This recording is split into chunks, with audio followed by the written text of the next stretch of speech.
अस्सलाम वालेकुम जी। ये कैनवुड की एक केटल है, ये चल नहीं रही तो घर में ही हूँ। अभी किसी अजीज़ की तरफ आया था तो उनकी केटल नहीं चल रही थी, उनको चेक करने लगा हूँ। ये चेक करते हैं। ज़्यादातर केटल्स का एक ही सर्किट होता है, एक ही तरह का होता है। ये बटन को ऑन ऑफ़ किया मगर कोई भी इंडिकेशन ऑन ऑफ़ नहीं हो रही। तो चले देखते हैं, इनको खोलते हैं, इनको चेक करते हैं। सबसे पहले जो चीज़ होती है ना, उसकी बेस होती है। बेस के ऊपर बेस के अंदर दो ग्रूव्स बने होते हैं। दो ग्रूव्स में अलग अलग से दो पॉइंट होते हैं। इन पेचेस को खोलते हैं, स्क्रू को खोलते हैं। स्क्रू से फिर पता चल जाएगा कि क्या इशू है। असल में वो दो पॉइंट जो होते हैं वो क्योंकि वज़न होता है उस पर आस्ता आस्ता उसमें वो स्प्रिंग की इलास्टिसिटी ख़त्म हो जाती है तो वो नीचे हो जाते हैं, जिससे कॉन्टैक्ट बनता नहीं है और केटल को वो सप्लाई पहुंचती नहीं बोलते। देखिए इस तरह बड़े एहतियात से ये अलग कर लेनी है। ये वाले दो पॉइंट हैं, ये वाले जहाँ पे दो लगी हुई हैं वायर्स लगी हुई हैं, जैसे ही मैंने आपको बता रहा था पहले ही। अच्छा, ये चीज़ों को आपने थोड़ा सा प्रेस कर लेने हैं, इनको निकाल लेना है। इनकी जो थोड़ा सा इनको टर्न कर लेना है, अच्छी तरह से प्रेस कर लेना है कि ये अगर आपको महसूस हो कि ये नहीं हो रही तो इसको अच्छी तरह से बाहर निकाल कर थोड़ा सा सीधा करके इसके इनके जो एंड है इनको अच्छी तरह कार्बन अगर लगा हो तो इनको साफ़ करके इनको अच्छी तरह से थोड़ा सा टर्न करके फिर दोबारा पुश कर देना है। तो इस तरह क्या होगा कि जब केटल इसके ऊपर बेस के ऊपर आएगी तो वो मुकम्मल तौर पे कॉन्टैक्ट बन जाएगा। अच्छा, ये अब ऐसे आपने चेक कर लेना है। तो इस वीडियो में आपने जल्दी नहीं करना, स्किप नहीं करनी वीडियो को, क्योंकि देखिए ये अगर इस वीडियो में 3 से 4 जो है ना वो स्टेप हैं कि एक केटल को आपने कैसे ठीक करना है। तो ये पहला स्टेप है, ये आपको बता रहा हूँ। और आगे 2 स्टेप और भी हैं, वो भी आपको बताऊँगा कि उसको कैसे रेक्टिफाई करना है और कैसे उसको सॉल्व करना है। तो देखते रहें। ये भाई तकरीबन ठीक हो गई है। इसको वापस प्लेस करते हैं और इसको प्लेस करने के बाद दोबारा ऑन करके चेक करेंगे। ये पहला सबसे पहले और सबसे ज़्यादा आने वाला फ़ॉल्ट यही होता है कि इसके पिन के जो 2 पॉइंट होते हैं वो नीचे चले जाते हैं और केटल का मुकम्मल तौर पे कॉन्टैक्ट बन नहीं पाता, जिसकी वजह से वो हीट नहीं होता और जो इलेक्ट्रिक केटल है वो हीट नहीं होती और जो पानी है वो बॉयल नहीं होता या चाय वगैरह जो भी आपका मकसद होता है वो नहीं पूरा हो पाता। तो इन दोबारा पेचों को लगाएंगे, फिर केटल को रख के चेक करेंगे। लाइट भी ख़राब हो सकती है, तो लाइट का इतना आमतौर पे इशू कम ही होता है। ये देखिए जी, भी अच्छी तरह से ये जो स्क्रू हमने लगा दिए, तो हम ये लगा रहे हैं बेस पे और इसके बटन को ऑन ऑफ करते हैं।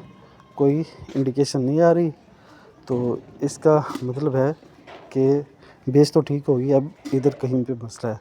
तो आपने इसकी फिक्सिंग को अच्छी तरह से देखना है। कोई भी चीज़ को खोलते हुए उसके ज़्यादा ज़ोर आजमाई नहीं करना। देखना है आपको कहाँ पे कोई पेच लगा है, आस्ता से उसको पेच को खोलना है, स्क्रू को खोलना है और बड़े तरीके से चलना है। ये देखिए आराम से ऐसे ही ओपन होगी। और ये देखेंगे 2 वायर्स जो जो ये बटन है ये सीरीज़ में लगा होता है किसके, हीटर के। केटल का जो हीटर होता है, एलिमेंट होता है, उसके सीरीज़ में ये बटन लगा होता है। ये देखिए ये एक वायर लूज़ थी जो भी निकल गई है और दूसरी को मैं थिम्बल को थोड़ा सा खींच के निकालता हूँ, उसको अलग करता हूँ। ये दोनों वायर को अब मैंने जोड़ दिया, मतलब ये बटन को बाईपास कर दिया। तो ये बटन को अभी ऑन ऑफ करता है होता है, इसको बाद में देखेंगे। इसका भी मसला है देखें, मगर यह है कि अपने वीडियो पूरी देखनी है, इससे आपको 2 और टिप मिलने वाले हैं अभी कैसे केटल चेक की जाती है। इधर अभी मैंने वो दोनों वायर्स शॉर्ट कर दी थी तो लाइट जल गई थी। अभी इसमें पानी डालते हैं और चेक करते हैं कि सिर्फ लाइट जली है या इसका हीटर भी गर्म हो रहा है। तो चेक करते हैं, ये सप्लाई देते हैं और ये लाइट जल गई है, मतलब सिर्फ लाइट नहीं जल रही। और अभी हमारे पास एम्पेयर मीटर होता तो फिर चेक कर लेते हैं, लाइट जल रही है।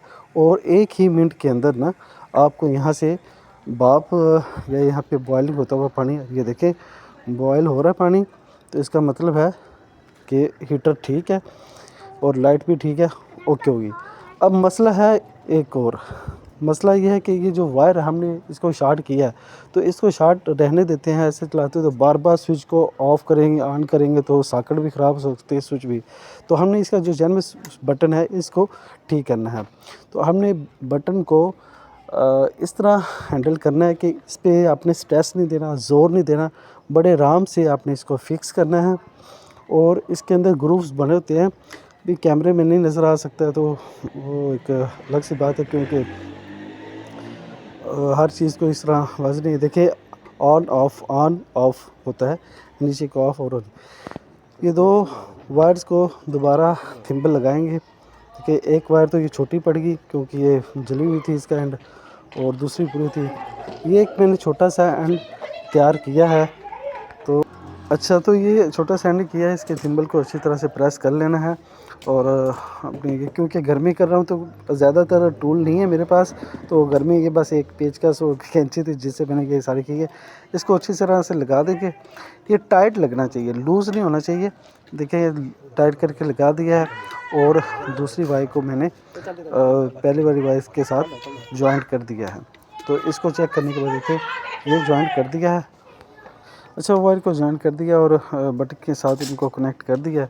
तो अभी जो मेन बात जो मैं शुरू में कर रहा था कि वीडियो आपने एंड पे देखनी है, ये भी आपको समझ आ जाएगा। जैसे ये अभी देखें, ये अभी इसको दोबारा ऑन करते हैं और चेक करते हैं, क्योंकि पहले पानी गर्म हो चुका है। तो अभी क्या इशू होगा, ये देखें कि ये सप्लाई लगा रहे हैं और बटन को ऑन ऑफ कर रहे हैं, मगर लाइट नहीं जल रही। लाइट पैरेलल में लगी होती है हीटर के, जैसे ही लाइट ऑन होगी हीटर भी ऑन। देखिए यहाँ पे इस बटन के नीचे ना एक पॉइंट होता है, सीरीज़ वाला पॉइंट, दोनों को जो दोनों वायर्स को मिलाता है। तो वो पॉइंट जो है ना वो थोड़ा सा नीचे गया हुआ है, मतलब इसको प्रेस करने से भी उस पॉइंट जो आपस में वो पॉइंट मिलते नहीं हैं। तो उन पॉइंट्स को प्रेस करने के लिए होता है कि ये अपने छोटे स्क्रू ड्राइवर से, टेस्टर वगैरह से उसको पॉइंट को नीचे से थोड़ा सा ऊपर कर लेना है, थोड़ा सा ऐसे उठा लेना है। जब उठ जाएगा आपको नज़र आ जाएगा अभी वो दोनों पॉइंट मिल गए हैं। ये देखें, ये ऐसे उनको थोड़ा सा एडजस्ट कर लेना। तो वो क्योंकि पुरानी केटल है तो इसलिए इशू आ रहा था। अब एज़ इट इसको आपने वापस जो बटन है इसको फिक्स करना है और इसमें दोबारा पानी डालते हैं और अब इसको लगाते हैं। देखिए ये ऑन होगी, लाइट ऑन होगी, मतलब हीटर ऑन हो गया। देखिए बटन से ऑन ऑफ, ये चीज़ ऑन ऑफ हो रही है। अब हम देखते हैं कि हीटर का कोई मसला तो नहीं हुआ दोबारा से। अब ये देखें हीटर भी ठीक है, मतलब पानी बॉयल हो रहा है और सब कुछ ठीक है। तो आपने यहाँ पे अच्छे से इसको दोबारा रीस्क्रू करना है, जल्दी नहीं करनी, कोई स्ट्रेस नहीं देना। आराम से जब पूरी बॉडी बैठ जाती है आपने जैसे इसको दोबारा स्क्रू करना है और इसको आपने इस्तेमाल में ले आना है। बिल्कुल ही ये सिर्फ़ एक पेचकस से और घर पे मौजूद कैंची से ये सारी ठीक की है। तो क्योंकि मैं कहीं पे मेहमान के आया था हुआ तो उन्होंने कहा कि जी ये कैटल नहीं चल रही, तो उधर ही खड़े खड़े बस कैटल की वीडियो बनाई और ठीक कर दी है। देखें इसको फाइनल करते हुए सप्लाई दे रहे हैं और ऑन ऑफ हो रही है और पानी इसका गर्म हो रहा है। थैंक यू वीडियो को वॉच करने के लिए, सेलेक्ट करने के लिए। और एक बात जो आपने लाजमी करनी है, सब्सक्राइब करना भूलना नहीं है और दोस्तों के साथ शेयर लाजमी करना है। Thank you. और ये आपका पानी गर्म हो रहा है, आप इस तरह अपने घर की किसी भी कैटल को आप ठीक कर सकते हैं। तमाम कैटल्स में एक ही तरह का मैकेनिज़्म होता है। थैंक यू, शुक्रिया।